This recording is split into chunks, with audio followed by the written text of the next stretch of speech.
തൊമ്മി. തൊമ്മിന്ന് എല്ലാവരും കളിയാക്കി വിളിക്കുന്നതാ കേട്ടോ. എനിക്കങ്ങനെ വിളിക്കുന്നത് ഇഷ്ടമല്ല. എനിക്കെന്റെ അപ്പയിട്ട നല്ലൊരു പേരുണ്ട്, തോമസ്. എല്ലാവരും പറയും എനിക്ക് എന്റെ അപ്പയുടെ കാര്യം പറയാൻ 100 നാവാണെന്ന്. അത്രയ്ക്കും ഇഷ്ടം എനിക്ക് എന്റെ അപ്പേനെ. എന്നാലും എനിക്കിഷ്ടമല്ലാത്തൊരു കാര്യമുണ്ട്. അപ്പ സംസാരിക്കുമ്പോഴുള്ള സിഗരറ്റിന്റെ മണം. ഈ സിനിമയിലെ നടന്മാരൊക്കെ പുക വലിച്ചുകൊണ്ട് വരുന്നത് കാണാൻ എന്ത് രസാ. അപ്പ എനിക്ക് അതുപോലെയായിരുന്നു. പക്ഷെ അപ്പ സിഗരറ്റ് വലിക്കുന്നത് എനിക്കിഷ്ടമല്ല. ഞാൻ അപ്പയോട് ഒത്തിരി തവണ പറഞ്ഞായിരുന്നു സിഗരറ്റ് വലിച്ച അസുഖം വരുമെന്ന്. അപ്പ അത് കേട്ട് ചിരിക്കും. ഞാൻ കുഞ്ഞു ചെറുക്കനല്ലേ, അതാവോ അപ്പ ചിരിച്ചേ. ദേ ഈ കസേരയിലിരുന്ന് രാത്രിയും രാവിലെ എല്ലാം അപ്പ വലിക്കുമായിരുന്നു. അത് കാണുമ്പോഴേ അമ്മയ്ക്കും പേടിയായിരുന്നു. സ്കൂളില് സിഗരറ്റ് വലിച്ച അസുഖങ്ങൾ വന്നത് ഫോട്ടോ കണ്ടപ്പോ എന്റെ അപ്പയ്ക്കും അങ്ങനെ വരുമെന്നോർത്ത് എനിക്ക് ഭയങ്കര സങ്കടമായി. അവരുടെ മുഖമൊക്കെ കാണണമായിരുന്നു.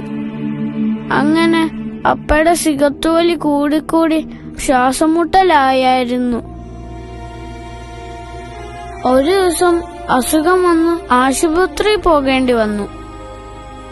അവിടെ വെച്ച് ഡോക്ടർ പറയുന്ന കേട്ട് അമ്മ കരയുന്നത് എനിക്ക് ഓർമ്മയുണ്ട്.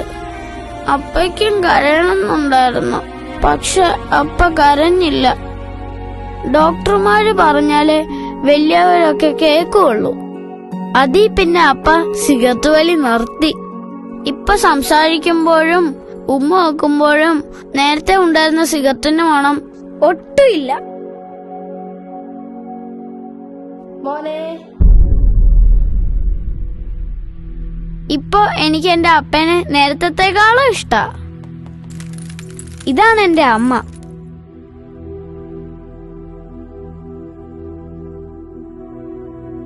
വാ, വണ്ടി വന്നു. അപ്പ എന്റെ അമ്മ വണ്ടിയിലുണ്ട്. ബാ. എനിക്ക് എന്തോ അസുഖമാണെന്നാ ഡോക്ടർ പറഞ്ഞ. അപ്പയുടെ വലി കാരണമാണെന്ന് അമ്മ പറഞ്ഞു കേട്ടു. ഞാൻ അപ്പയോട് എത്ര പ്രാവശ്യം പറഞ്ഞിരുന്ന അപ്പയെന്ന് ചിരിച്ചില്ലേ.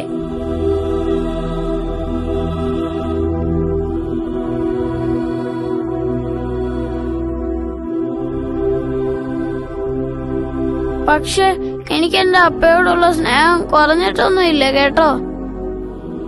എനിക്ക് അസുഖം വന്നാലെന്താ, ഇനി അപ്പ സിഗരറ്റ് വലിക്കത്തില്ലല്ലോ.